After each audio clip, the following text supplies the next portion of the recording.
Hello? Hello? Is this Vinny? It is Vinny. Oh, wait. No, let's just say if there was a cookie that is 3 inches. Who's calling me? I don't know. North Salem? Oh, Bad timing, though. they're going to get me. The Salem Vinny trials are coming. Oh, man. Is that what that's about? It might be. Yeah. Would you go? Would you buy tickets? To the I wouldn't have to buy tickets. I'd be running the show. Oh. The Salem Vinny trials? No. Yeah, this guy's Vinny. I can attest to that. No. Eyewitness testimony to you being a Vinny. No. Yeah, unfortunately. Is it every Vinny ever? Or is it just specifically me? I think if we're going based on the Salem witch trials, I think it would be any Vinny who doesn't make me dinner on time. Oh, so we're going back to like Or 1950s talks to other Vinnies. household protocol. Well, I mean, the Salem witch trials were just like yeah, you're right. prosecuting women. Mm. But What? now it's a way tell of, me some of your least favorite things women do. some of my least favorite things that women do. Yeah, tell me everything you hate about women, Josh. Okay. One of them is that Vinny's not one. Okay.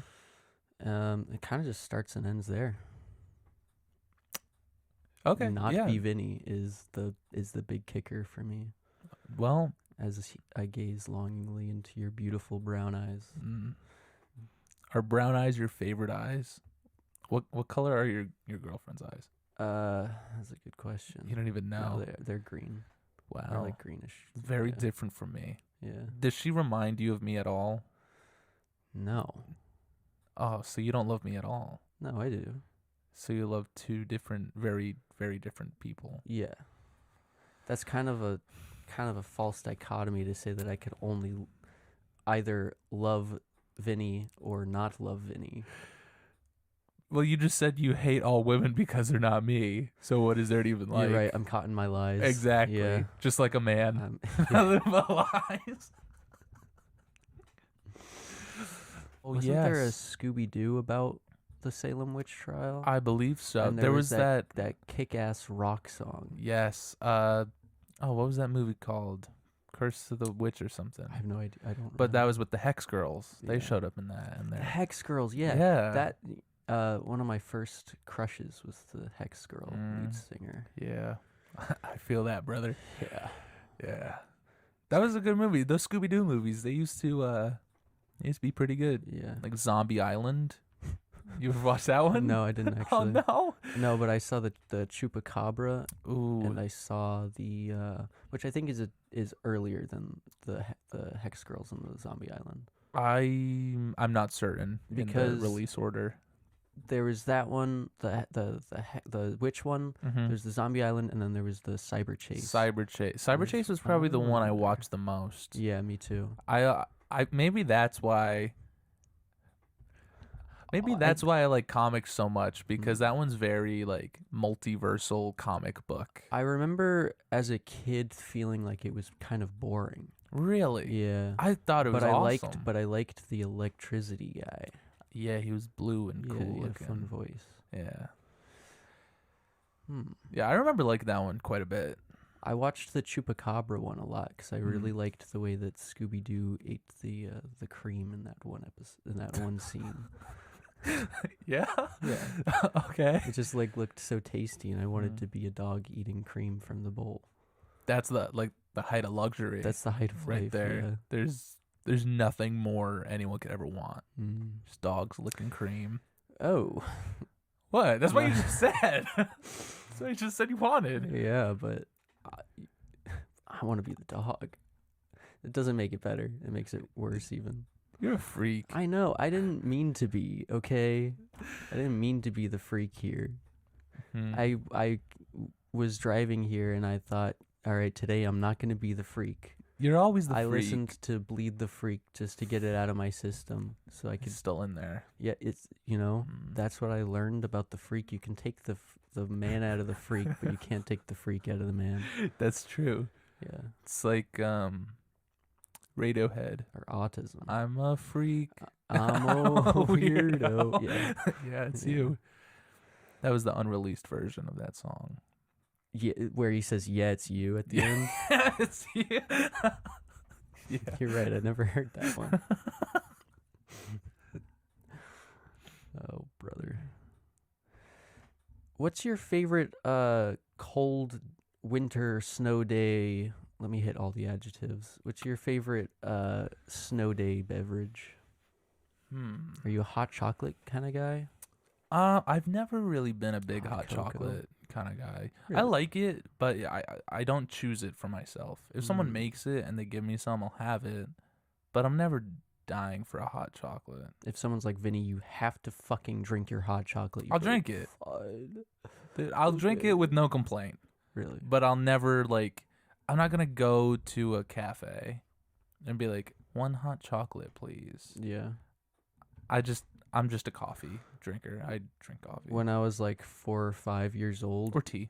and my mom would force me to drink hot chocolate, I'd start screaming and scratching the paint off the walls with my fingernails. Oh, Yeah, you it really just didn't like made me it? really mad. Yeah. Do you like it now? You know, I've kind of stayed away from it, but just the thought of it is kind of making me itchy. It Yeah. kind of gives me a tummy ache every time I drink it, but it never stops me from drinking it. Yeah. Do you like know? chocolate milk? I do like chocolate milk. I'm a Me too. big supporter of milk. Me too. Yeah. What about Yoo-hoo? Because it's lack of milk. I never had Yoo-hoo. It's chocolate drink. What about I distinctly remember True Moo from commercials. Yeah, I think True Moo. watching like fucking Phineas and Ferb and SpongeBob and shit. Yeah. I've seen probably a billion True Moo commercials. Yeah, I remember True Moo a lot. We didn't have True Moo in like our school cafeteria, Yeah. but I think kids now probably do. Well, there's no high fructose corn syrup. and Oh, it's you're good for right. you. Yeah, certainly. I remember that from the commercial. Yeah. No high fructose He's got corn like the syrup. fattest chocolate milk stash. Yeah. Was he like a little guy in a white outfit and I don't know. Maybe. I don't remember. That sounds familiar, Yeah. but He was in like a milkman outfit. I was just thinking of like a kid, like a nasty kid, just like drinking fucking chocolate No, milk high and it's fructose dripping down corn his syrup. chin. Yeah, Yeah. yeah. Have you ever had just chocolate oranges? I love chocolate oranges. God, dude. I had one for Christmas actually. I did too. My mom, well, Santa Claus gave me a chocolate orange for Christmas Yeah. in my little stocking.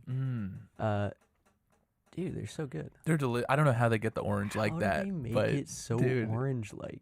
it's so good. Yeah. Yeah.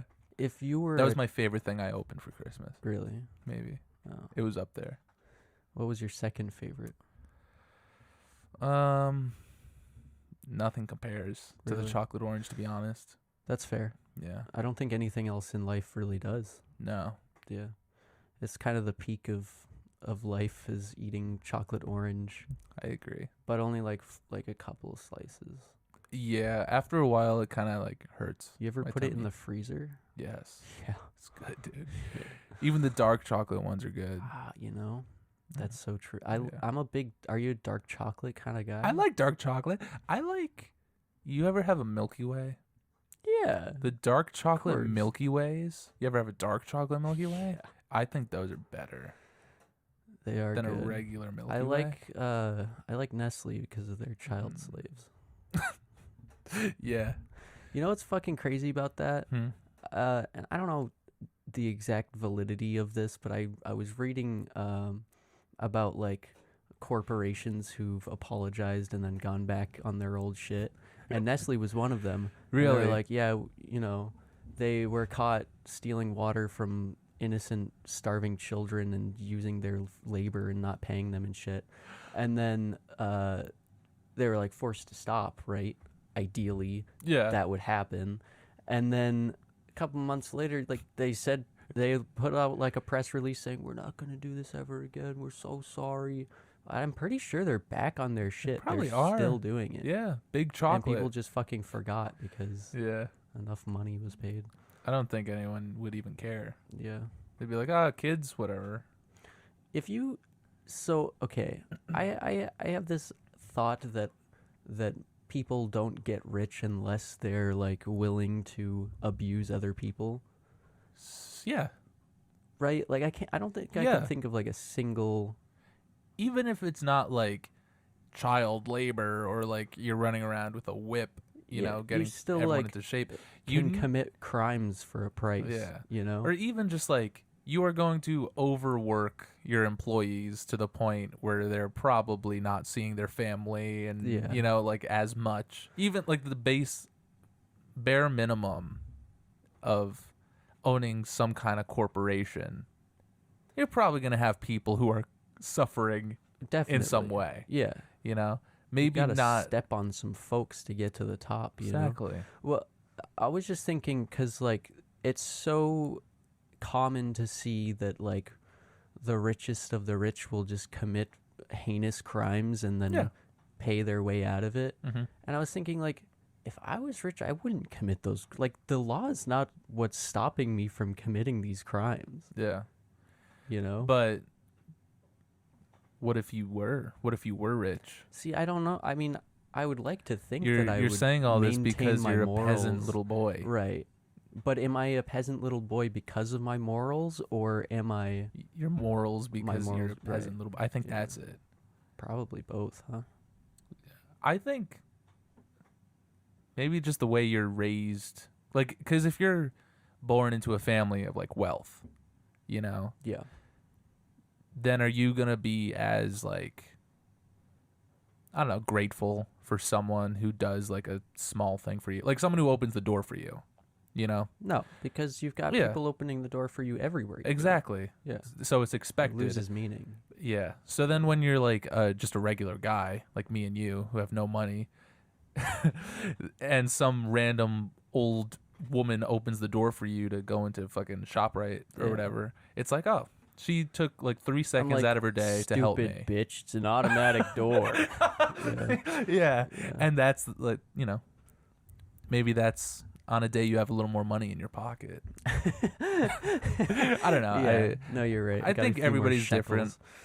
And I'm certain there are, you know, rich people who are actually hardworking people who deserve money and, you know, their wealth. I like to think there's one or two. Probably like one or two. Yeah. I was, Of like the 30. yeah. Yeah.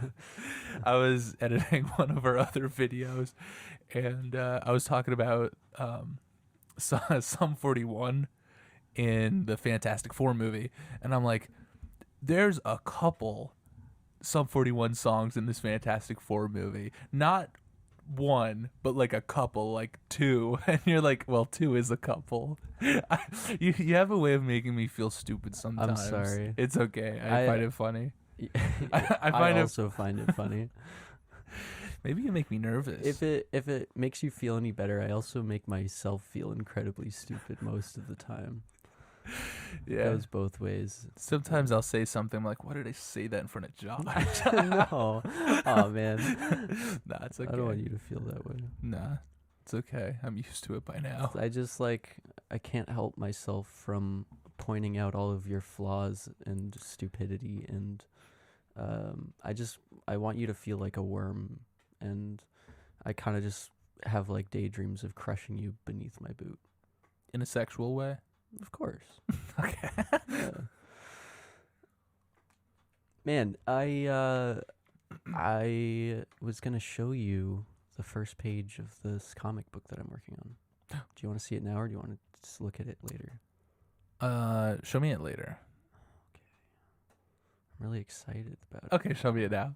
I think just because I know you and I know that you're creative sometimes, when you're That's not a fair. worthless little worm, That's fair. I think that one of the biggest things that a lot of people who read comics and experience comics maybe don't think about it often, because sometimes it could be regular, is like the panel layout of certain pages. So like certain comics, I mean, like there's that Hulk book right there. That's like the original Stanley Jack Kirby Hulk. We're going to talk about that eventually. Yeah. But the panel layouts are just very square, Very boxy, Yeah. very regular, you know? And that was just the standard. But now, as we're entering this new age of comic books and storytelling and, you know, different forms of, media influencing other forms of media, I've seen a lot of really creative panels in comics, and I think your brain would have like a really fun time coming up with interesting looking pages. I think I have a concept for that for this story. Yeah. And I want to kind of use it in the same way that a writer might use like the length of a sentence to initiate certain like vibes for a scene. Okay. In terms of like having more structured boxes in more structured scenes, and then having a looser format in more chaotic scenes. I like that. Or to show like some like mundane alien sitting on his couch have like structured boxes, and then when shit goes down it could be more loose. Yeah. I like that a lot.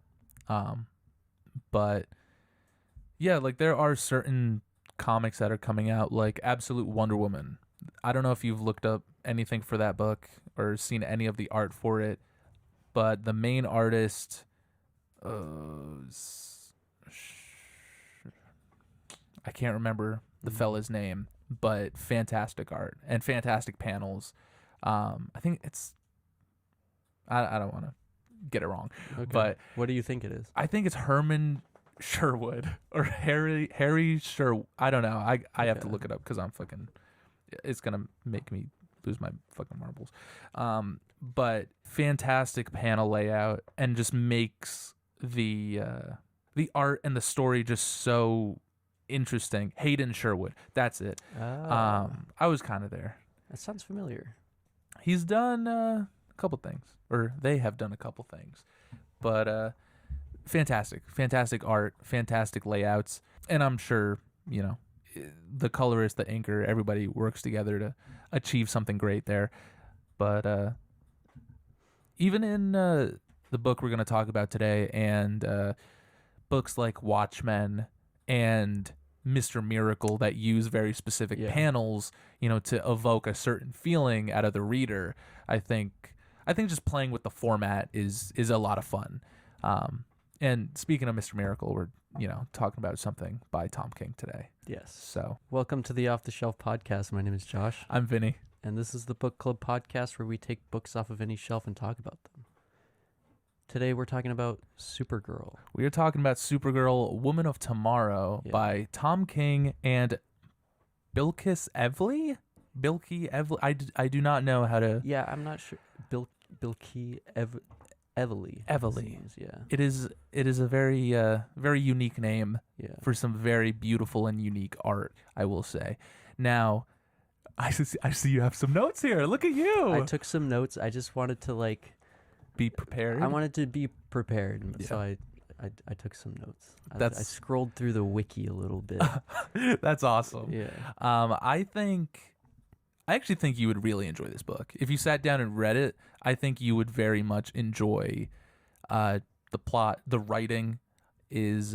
now, I've said a couple times to you and to other people, I'm not a big Tom King fan. Yeah. There's certain things about Tom King's writing that I find very, very trope-ish. I feel like he sticks to his tropes in every story that he writes. And...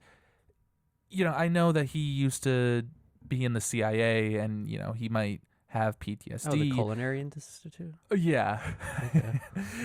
But he might experience PTSD or trauma, as many people do. So he has a lot of themes of trauma, PTSD, depression, all that stuff in a lot of his writing. And sometimes it works for certain characters, and then sometimes it feels like he is just kind of trying to drag a character down for the sake of his story. Yeah.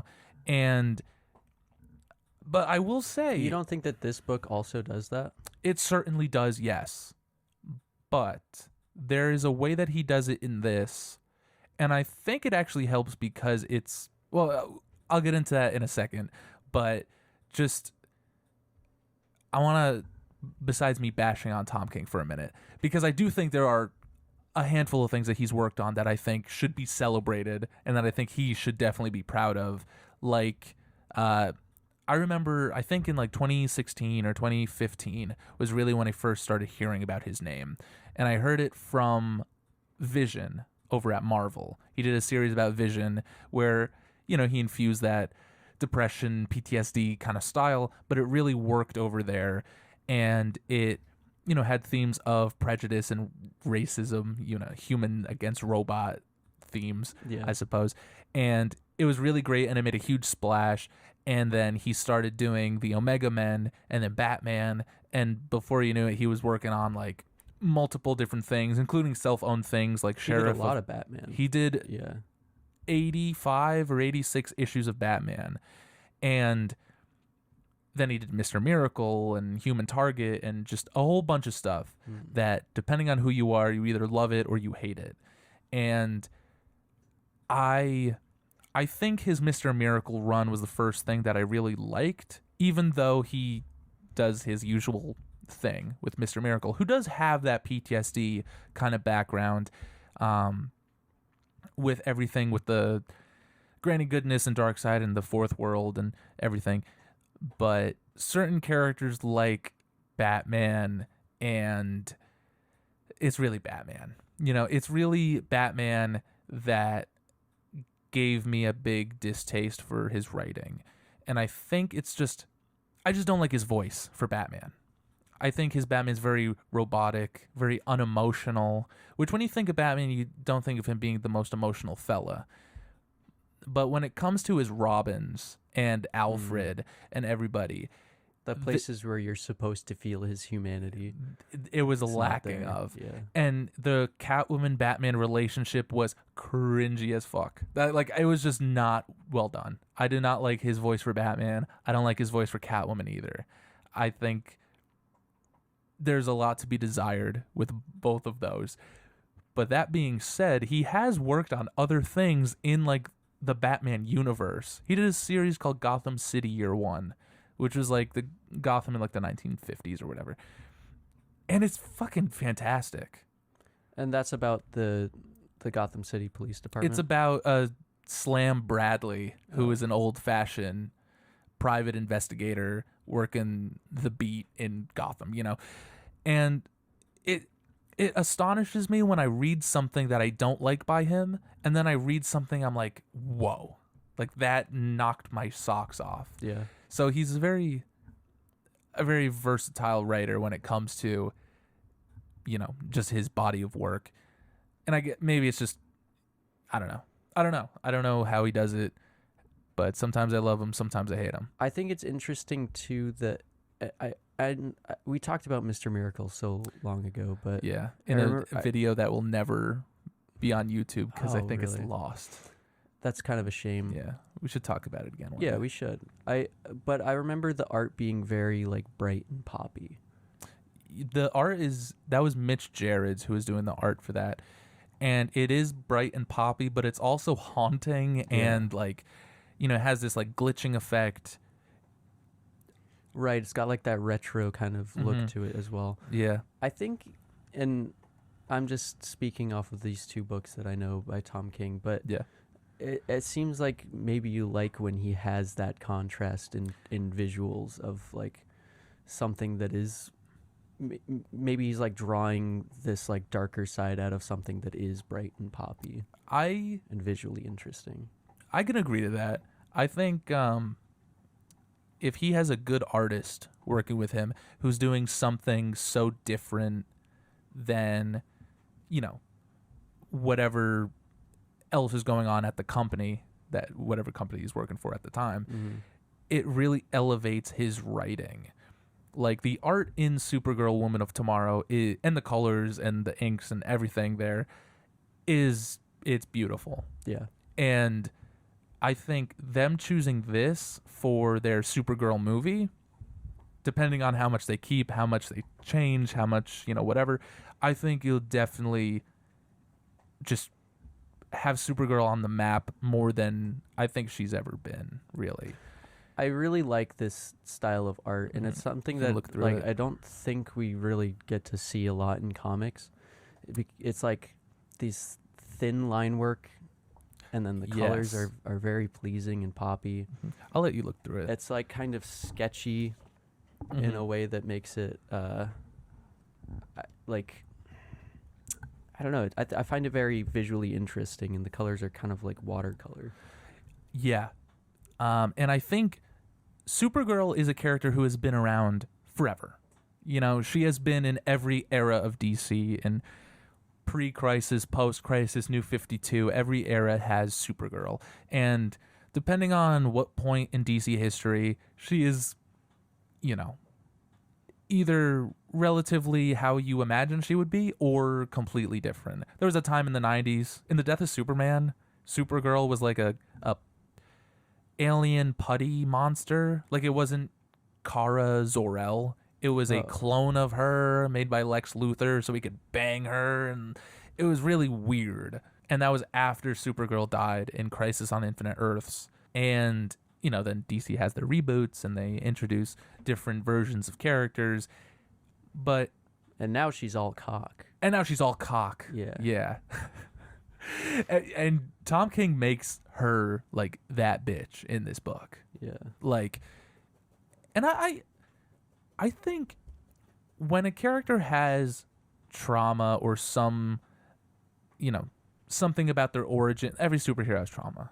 Okay, that's what makes him a fucking superhero, you know? For Supergirl, and he goes into it in this story, like, you don't really need to know anything about Supergirl when you read this book, because it informs you of pretty much everything. There is an issue that goes over her entire origin on Krypton and her family. Which is similar to Superman anyway, right? It is similar and vastly different from Superman.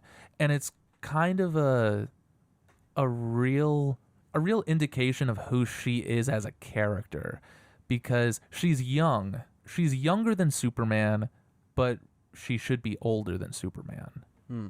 So tell me what you know about Supergirl. She is a wad of clay made by some guy, some evil character. She's Superman's cousin, Yeah. first of all, Mm-hmm. and has all the powers of a Kryptonian under the yellow sun. Indeed. And a dog. She's got a dog. Yes. Yeah. Does the dog Yeah. die? Well, we'll get into that. No. So Kara Zor-El is cousin to Kal-El. Krypton explodes because of, you know, whatever they want to say happens. Sometimes the planet's just unstable due to the radiation. Sometimes there's a crazy monster man who destroys it. Whatever the writer implies happens. Which one do you like better? I just like it's unstable and it just explodes. Why don't you like the crazy monster alien man that destroys it? Because it's stupid. Why? It's just... What's more stupid, that an entire planet is unstable and radiated, or that there's an alien? I mean, I guess if it was written better. Krypton explodes. The reason is not important in this book.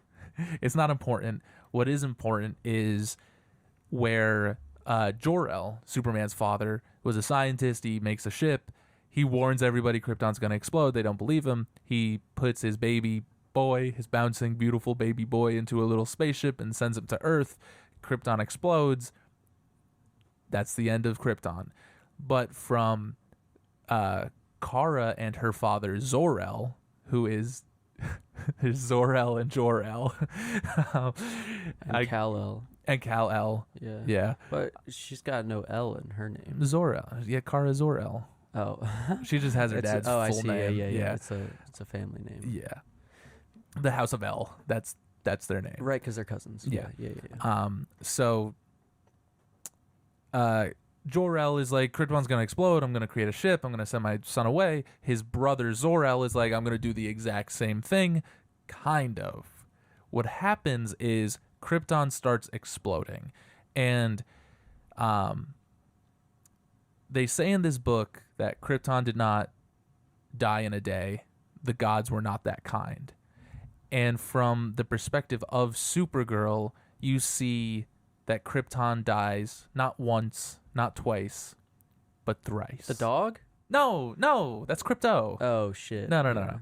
What happens is that she lives in Argo City on Krypton. And What's their biggest export? Minerals. beautiful Kryptonian men. Oh, okay. They export them. Well, they exported one Okay. to Earth.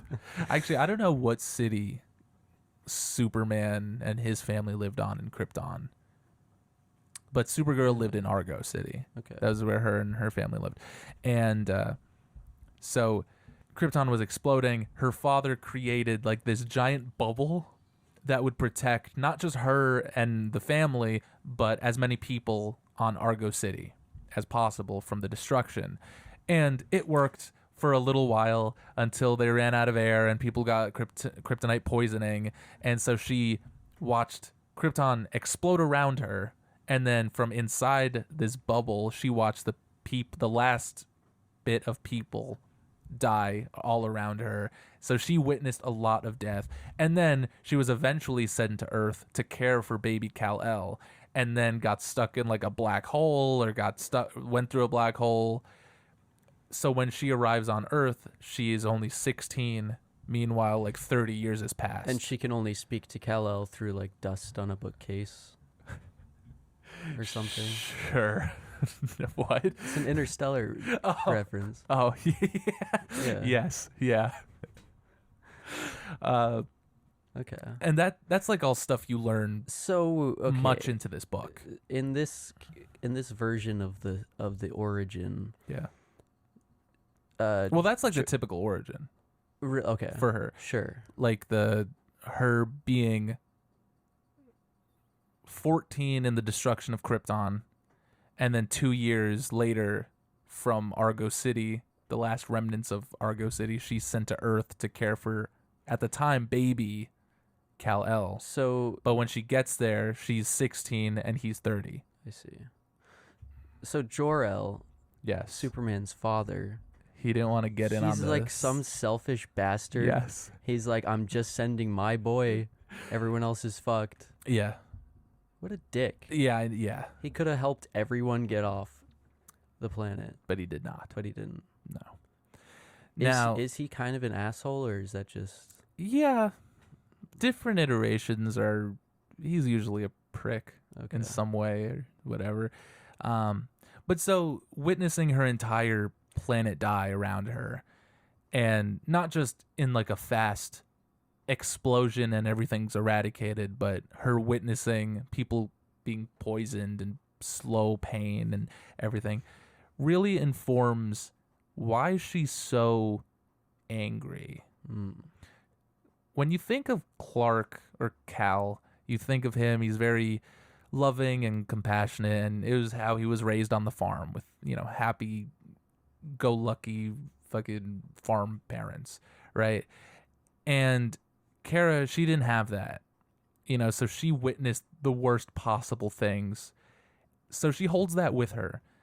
But her biggest strength is, even though she witnessed all of that and she holds a lot of anger and a lot of trauma from it, throughout this book, and Tom King really highlights her compassion for everybody. And so, here, you can look at it. I did. Well, look at it again. I'm holding the mic. Oh, my bad. I will in a second. So she travels to like other planets though, right? This entire book is not on Earth. I think it's interesting to me that because Superman's like the defender of Earth, so he's usually just there, right? I mean, I'm sure he goes out of Earth sometimes. Yeah. But. Tom King actually did a Superman book called Superman Up in the Sky, where a little girl is kidnapped by aliens, and Superman goes up into space and goes to, on a wacky adventure through space to try and find this little girl. And he kind of does a similar thing here, where he's not interested about talking about Superman or Supergirl on Earth. So this is a space adventure. Which makes sense because you have Superman for that. Yeah. And here you have Supergirl, who can be in space. So why have her in like Kansas or whatever? Have her in a fucking cool planet. Yeah. Yeah. Or multiple cool planets. based on just what I've looked through, it seems like it reads more closely to like a Green Lantern story. Yeah. Or like Guardians. even. Definitely. Yeah. It is a space adventure. An odyssey of Supergirl. And she's not alone in her journey. The main character of this is Supergirl, but is really this new character Tom King creates named Ruthie or Ruthie or Ruth. I read it as Ruthie while I was reading it. It's like Ruthye. Okay. So I'm Ruthie. Ruthie, Yeah. it however you want to say it. Ruthie. Yeah. And she is this young girl. I don't know if they ever really say how old exactly, probably in her teens, adolescent age for this young girl. And Assuming that she goes by human rotations of the Earth? Sure. So she Okay. could be billions of years old. Yeah. Her age is never specified in the book. Through my Earth brain, she looks relatively like a maybe 16-year-old girl. And the book begins with her, and her whole plot is she has a vendetta against this man who is a King's agent named Krem of the Yellow Hills. A King's agent? He works for the king, Oh. or a king, Okay. which pretty much gives him authority to just do what he wants and kill who he wants because he has the power to do so. And very topical. Yeah. Tugs at shirt. Yeah. But so the whole story is from Ruthie's perspective, and there is a lot of monologue from just her and her entire journey with Supergirl. So her father and her family were humble rock farmers. When one day Krem of the Yellow Hills rolled Hold up. on. You're not getting by rock farmers that easily. Now he's a humble rock farmer. That implies that either they are growing rocks. That's what they do. Oh, okay. Or what? Or keeping them as cattle. You're giving it more thought. Do they milk the rocks? I don't know. We never see it. They mention grow it. them. You only know the rock farmers in words. They do not show Is the rock rocks. farmer just like a stupid alien way to say miner? It could be. Okay. We don't go into it. All right. They're rock farmers. Are they special alien rocks? What's the value? I don't know. The only thing I could think of is maybe they call these things rocks, but they're not like our rocks. Maybe they're like a food, a fruit, Okay. or maybe they are some kind of animal. We're thinking about it too much. We're never gonna. Is this into it. their greatest export? It's this family's, and it's what supports them. Okay. And so Ruthie's father was this undetermined farmer of something, and one day Krem of the Yellow Hills rolls up, and he kills him. Creme of the Yellow Hills. Yes. Cream of the Yellow Hills. What a name. I know, yeah. And he's just a tyrant. He's just a bearded fella, Okay. a ginger bearded fella, and he kills Ruthie's father, and he leaves the sword in his gut for Ruthie to find, which kind of puzzles her. She's like, I'm a small woman, and I'm able to rip the sword out of my father's body. Surely an adult man could do the same thing. Why would he leave it here? It's almost like he's sending a message in some way. And so she carries that sword with her through the entire book, and she plans to kill Krem and get her revenge for her father using that sword. And so she eventually leaves her mom and her family, and she finds herself in a tavern where she is hoping to acquire the help of some badass, perhaps bounty hunter fella to aid in her quest. The guy takes the sword, hassles her a little bit, and then we meet Supergirl, who is in the same tavern. Now, Supergirl, what? Well, I'm on like page 5 and I just saw Krypto die, so that sucks. No. So Supergirl is in this tavern. So it is her 21st birthday. In Earth years? In, I guess. Space years. It doesn't matter. She's 21. And now the thing about Kryptonian physiology is because of the yellow sun of Earth giving them powers, they have high metabolism, so they can't get drunk. So she travels to planets with a red sun, or I guess any colored sun, but specifically a red sun, to depower and get fucking trashed. I think they mentioned that in the movie. They do mention that. That's. I was about to ask, like, if she still has any superpowers on these other planets. No. Okay. I mean, not ones with a red sun. Yeah. Which this one is. So she's trashed. She sees that this big guy is giving Ruthie problems, so she beats him up. And Ruthie wants Supergirl because she recognizes the Superman, the crest on her chest. Everyone in the galaxy knows of Superman and Supergirl. So she thinks, oh, it would be wise for me to have Supergirl accompany on my quest. She asks Supergirl. Supergirl says no. She asks again, I guess nicer this time. Supergirl, she's, not interested. Actually, those are classic stages of the hero's journey. Oh, yes. Yeah. I remember learning about that years and years ago. Since I've already cut you off, can I mention that I was just looking at these pages as you were talking about them, and I noticed that this artist has kind of a crazy way of drawing eyes.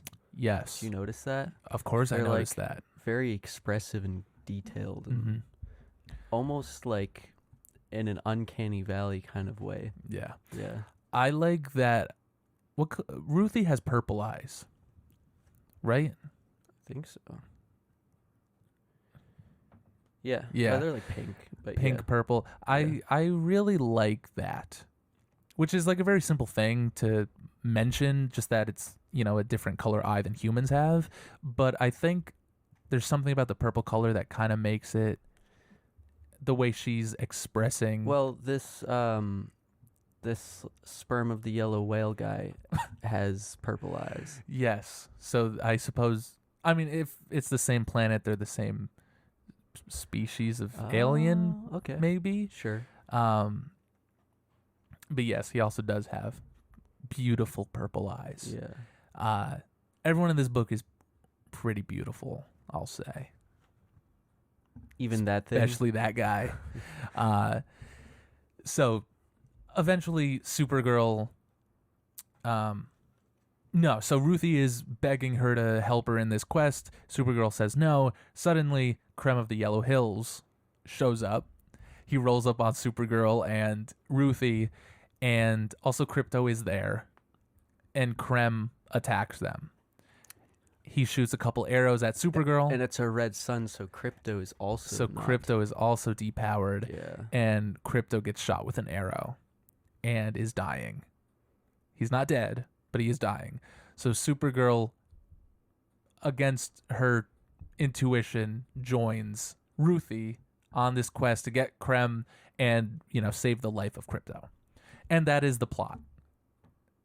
That these two characters go on this wacky journey to multiple different planets and search for this madman. And throughout, I wanted to, write down the names of all these planets because they're very unique names. I can't remember a single one of them. But of course, every issue, there's 8 issues. Every issue Short. they're on, it is short, but I think it's perfect. I don't think it needed any more issues than it has. And it's recent too. It It's ended very in, like, recent. 2022. Yeah, very recent. So it makes sense why they would choose this for a basis for the movie. Especially because, like you said, of the hero's journey, it follows it quite well, where it's not overly complicated, but there is a lot of stuff in here that is really interesting and would make for a really fun superhero movie. And yeah. I noticed that there's no Lobo. There is no Lobo in this book. That is purely just the movie, Okay. which is fine. I wonder how he's going to fit in. I'm sure he's going to, Krem of the Yellow Hills, who is in the movie, is going to pay Lobo to kill Supergirl or whatever. Because Lobo's a bounty hunter. Yeah. So, yeah. Do you think that they needed to cast a strong male so that people would show up to see the movie? Nobody would watch Supergirl if there was no strong Jason Momoa man. Yeah. I mean, maybe I say that jokingly, but I do actually believe that there's people a who would be like, correlation between this is a little girl's movie, yes. and won't go see it because I agree.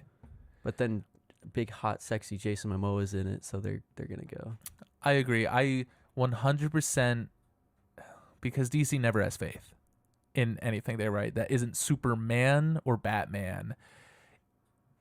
Even this, I'm pretty sure, because Tom King, when he writes a series that's not an ongoing series, it's typically a 12-issue series. I guarantee you he pitched a 12-issue series. And DC said... Did you say he did like 50 or 80 Batman? Yeah. But different series? If it's not an ongoing series and he's doing like a I limited see. series, Okay. it's typically 12 or so issues. I guarantee you he pitched a 12-issue series and DC said, for Supergirl, you get 8. So, and even before James Gunn announced that this was the inspiration for the movie, all this book got was a paperback, no hardcover, no, anything.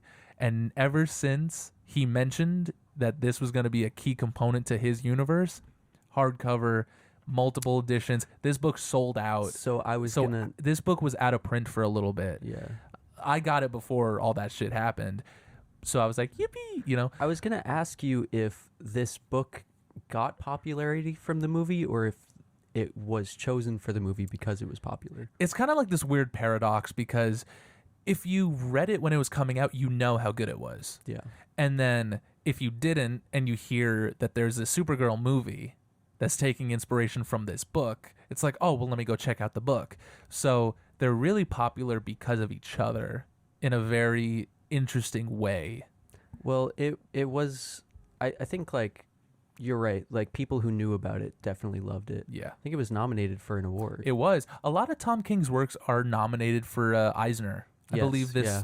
Eisner It Award. was for best short series. Yeah. Yeah. Mr. Miracle, I think also Eisner. I don't remember, but a lot of his series get critical acclaim, and some are more deserving than others. But I mean, that's my opinion. I'm not gonna dog on him. It seems like you like his shorter stories better than the things that are already on. I certainly do. I do. 100%. I rather read a mini series or a 12-issue series by Tom King than an ongoing series. Yeah. Because I think he loses focus, and you can kind of tell when his pitch has run out, But here he has like a strong pitch for what he wants, where he wants the characters to be, the characters' arcs, the villains. He knows what he wants to do with these characters, and their journey in this book. It's fun. It's really fun because, like I said, Supergirl is this character who holds a lot of anger, but then she's full of compassion and full of love for everybody she meets. And early on, that ugly fella that you mentioned, they're on. So Krem shoots Krypto. He attacks them. He steals Supergirl's ship. So they're stranded. They have to use like public transport. Okay. So that ugly fellow was on the bus. Yeah, okay.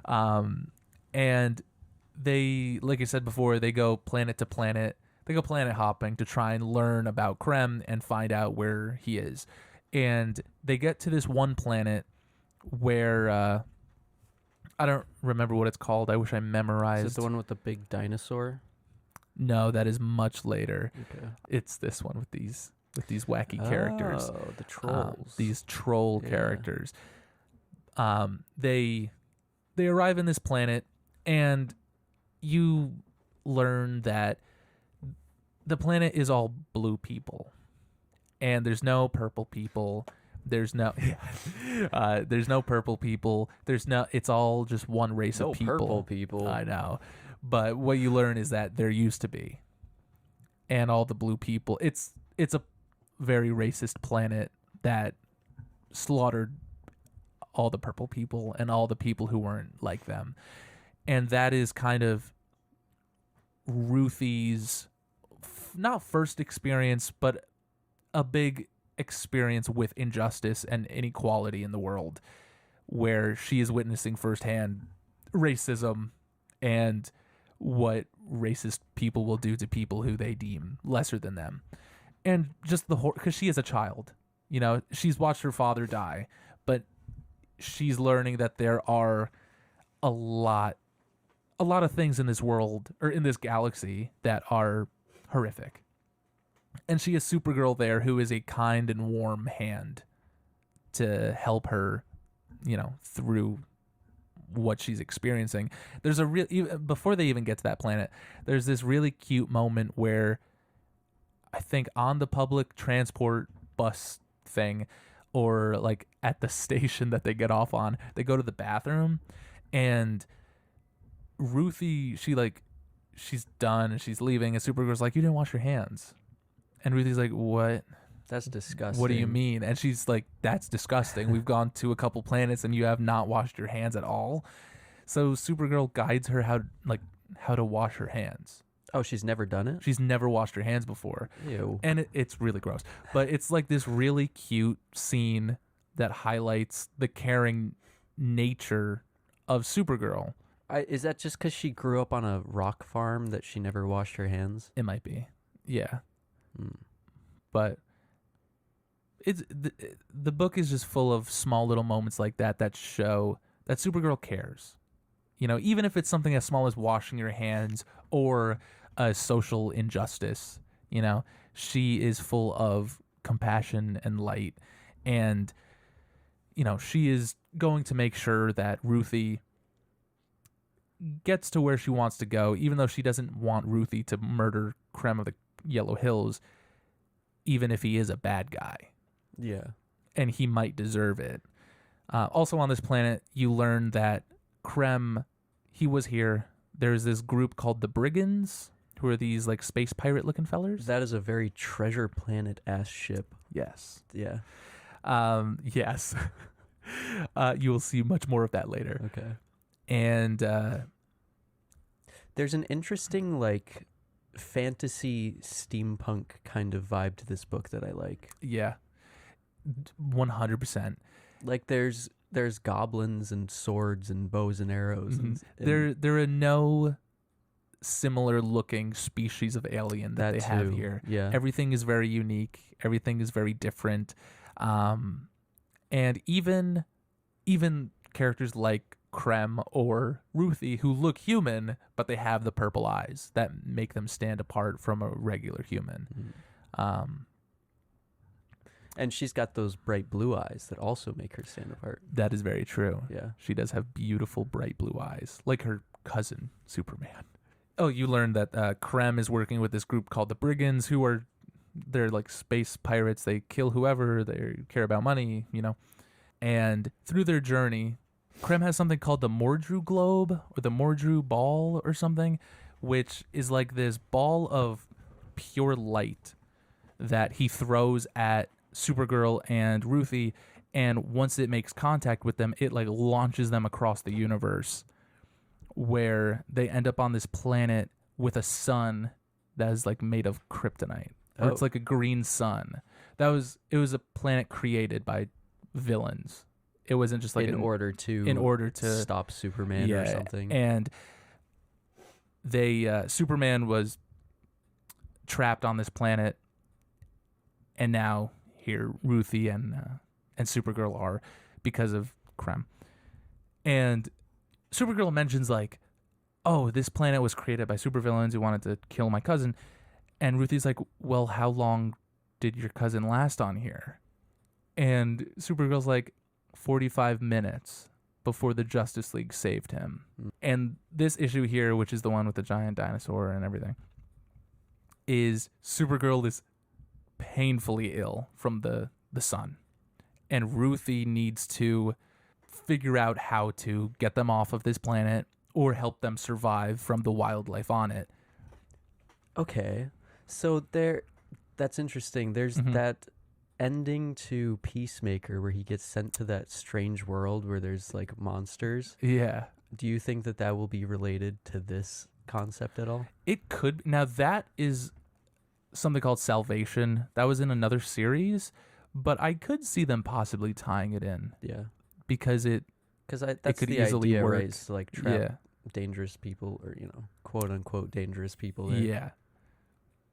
I could definitely see them pulling something like that. But throughout this part, you see Supergirl. She's holding on for dear life. And the idea is once the sun sets, then maybe her powers will come back. And I love how she's drawn. She looks the most ill I've ever seen anybody look in any book. Yeah. It's horrifying. And it's all in the eyes, too. And it's all in the eyes. Yeah. Yeah, the eyes are a big part of this book. So she's on this planet with a kryptonite sun or whatever. Yeah. Something comparable. Yes. And she can still breathe the atmosphere? Yeah. Okay. That's Maybe not part of like her super lung. I mean, her lungs are whatever. probably in extreme pain. But so this giant dinosaur creature here is ready to get a little nibble out of Supergirl and Ruthie. And, they have to either figure out how to defeat that creature or hope to every god in the universe that the sun goes down and Supergirl's powers are able to manifest, which, by the nick of time does work. But she would need a yellow sun, right? She would, but her body, over years of exposure, she has power, even if it is very little. So she's able to stop the beast just long enough for them to get away. And because of that, Krem, of course, is pissed that they escaped his trap. He has, I think the idea is that there are, here's like the Mordru globe or Mordru ball. I forget what it's called. Oh, that's cool. But he has two. And typically it's really difficult to even get one. I think it's something like you have to kill 1,000 or more people to even get one. From who? I don't remember. Whoever's got him, I guess. Maybe 1,000 of his guards. Maybe there's some like magical wizard or something, and he has 1,000 guards who you have to defeat to get the globe. Oh, or the ball. Okay, I see. It's something. not just like he's playing on like ranked and. Maybe I don't know. Or maybe it's from the king. Maybe the king rewards you after you've killed 1,000 men. Okay. And it's like, here you go. So he has two of them. So yeah, he ends up. You'd think if the king had these at his disposal, He would he'd use just them? like give them to everybody. Maybe they're just really. I think they were just really hard to make. Yeah, I don't it must know. be. And if maybe Krem's just like the employee of the month. I don't know. But so Supergirl catches up with Krem eventually, and he's like, "How did you escape from that? That should have been inescapable." Supergirl always finds a way, He throws another one of those glowing things at him, and like balls, he has two of them. So he throws the second one, and Supergirl, this time, instead of being teleported somewhere else, she plans to outrun it. Now, Supergirl is typically fast, but those things are faster than she could even imagine to be. So she calls upon a very old, classic super character, Comet, the super horse. Okay, I've never heard of Comet. There were a whole bunch of super pets. Krypto, Comet, Beppo, the super monkey. Beppo? Okay. The super monkey, yeah. But she calls upon Comet, the super horse, and rides him throughout space to escape the Mordru globe. And this issue is told,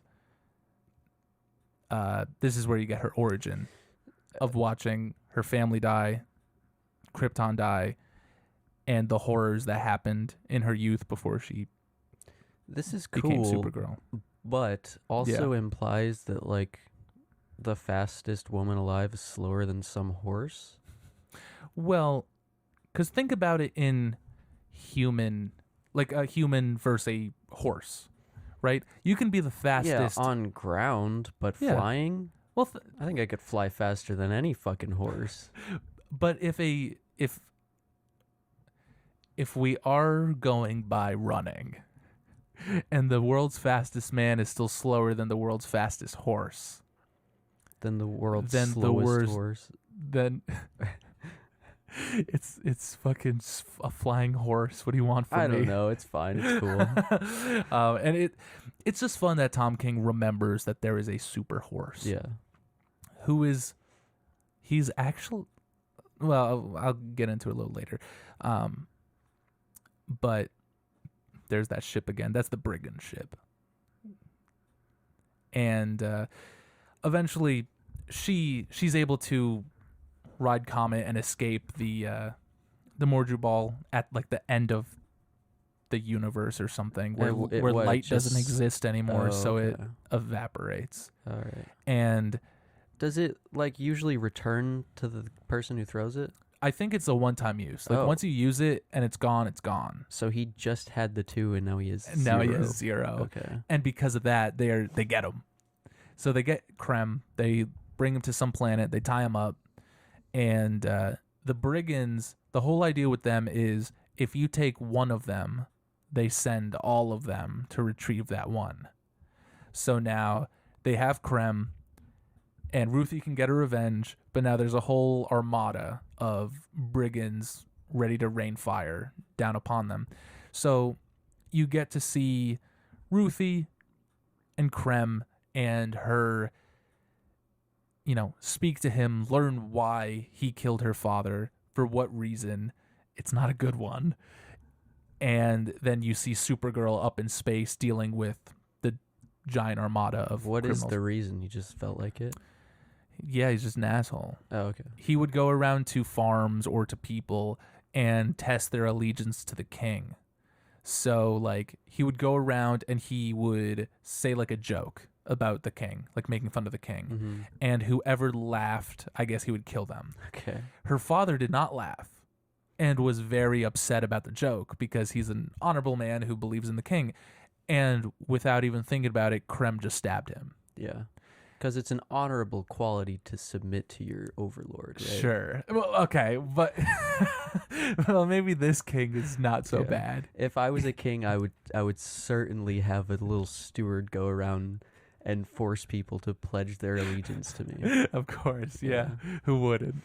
But Join the king's Patreon. Yeah. But so Krem kills her father for no good reason. And Supergirl's dealing with all the brigands up in space. And also Comet dies. How? He gets shot a lot. Oh. He gets shot. Comet was like a man who turned into a horse. Was Krypto a man who got turned into a dog? Krypto was always a dog. Oh. But Comet was not. Or he was a man who was turned into a horse, or a horse who became a man who then became a horse again, or some nonsense. Okay. But so when he dies, he becomes a man.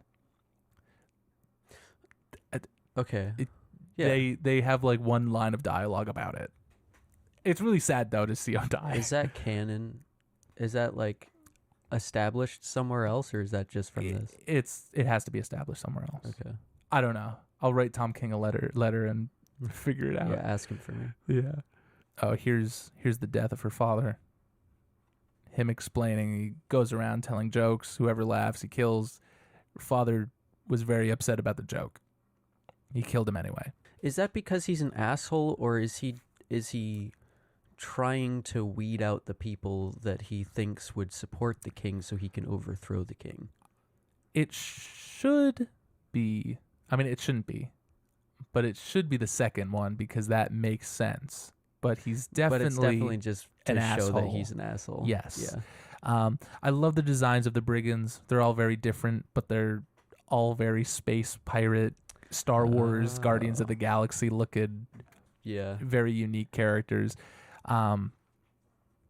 Also very Treasure Planet. Yes. Yeah. Yeah, this is like a just concoction of different different Sci-fi space and media fantasy, thing. yeah. It's a lot of fun. And of course, when it comes down to it, it's the idea of Ruthie versus Krem. So she releases him and they fight. She doesn't just want to kill him, she wants to best him in battle because she thinks it was unhonorable for him to kill her father. They didn't fight. He just killed an unarmed man. So she's going to fight Krem and kill him So that rightfully. she can be better than him. Sure. Yeah. So they fight, and it is a very emotional fight, and it's drawn beautifully. And Ruthie wins, but she goes to strike, and every time she can't do it. She can't bring herself to take this life. Would you be able to kill the man who killed your father? Probably not. Yeah. I Why? Like morality? I just think it'd be hard to kill a man. Yeah. Do you not think Like- so? Like bring yourself to do it? Yeah. Yeah. I also think it'd be hard to bring myself to cut someone's arm off, but she did that just fine. She did, yeah. I think I it's guess I'm just like better than her. maybe. No. No, but I think it's definitely that. It's just you build up in your mind that you want a certain thing, and then when you finally get there, you don't know if you could fully pull through. Yeah. So It's highlighting the double-edged sword of getting revenge. yes, exactly. Yeah. And so Supergirl arrives from destroying all the brigands, and Ruthie wants Supergirl to kill Krem. Now, Superman, Supergirl, they don't kill people, typically, unless you're in Man of Steel. But Supergirl takes the sword, and she will kill Krem for Ruthie. And the idea here is that this whole adventure, Supergirl agreed to this whole adventure with Ruthie, not because Krypto got shot and they need Krem to cure Krypto of his arrow in the stomach. It was because that's still happening yeah, he was like that's like throughout the whole book. throughout the whole book. Krypto is somewhere being nursed back to health, hopefully. Just get him to like a yellow sun planet, right? That's what they did. Oh. That's what Supergirl did. She got him to like a vet or whatever. So this whole adventure happened, and Krypto's been fine. He doesn't die. He's been totally fine. Supergirl has gone on this whole adventure because she saw that fire and that anger in Ruthie, the same anger that she had herself after watching her people die. And she knows that you can tell somebody not to kill, but you need to experience a reason why you shouldn't. And through this adventure of, Supergirl showing compassion and love and teaching her how to wash her hands and holding her in times of witnessing trauma and the horrors of the galaxy, it opens Ruthie's eyes into seeing that there's terrible things in the universe, but not everything is terrible. And It takes true courage to not take a life. exactly. As Gandalf would say. Exactly, yeah.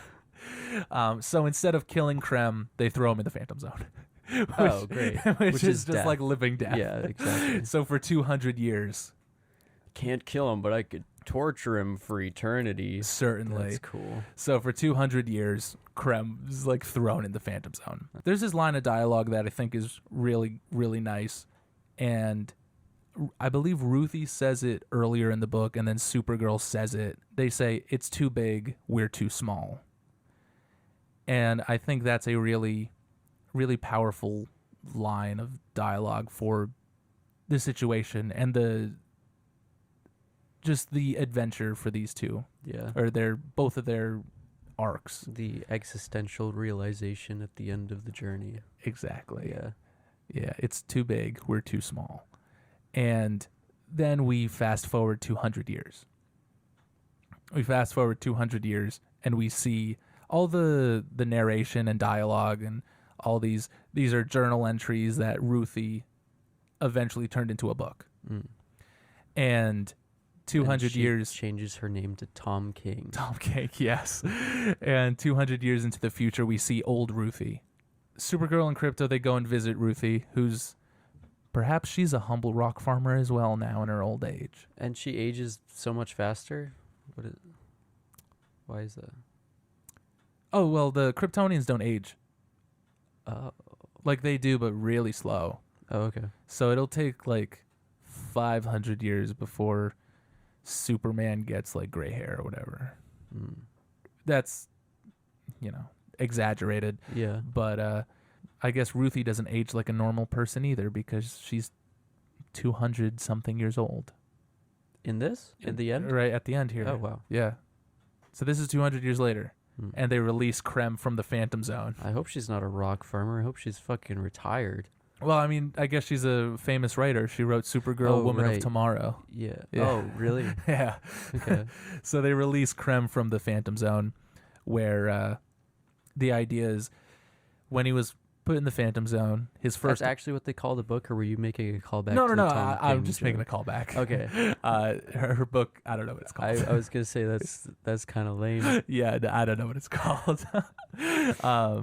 But so they put Krem in the Phantom Zone. They say for the first 100 years he was irritable and angry, and the next 100 years he spent thinking only about his victims and coming to terms with, that he's a monster.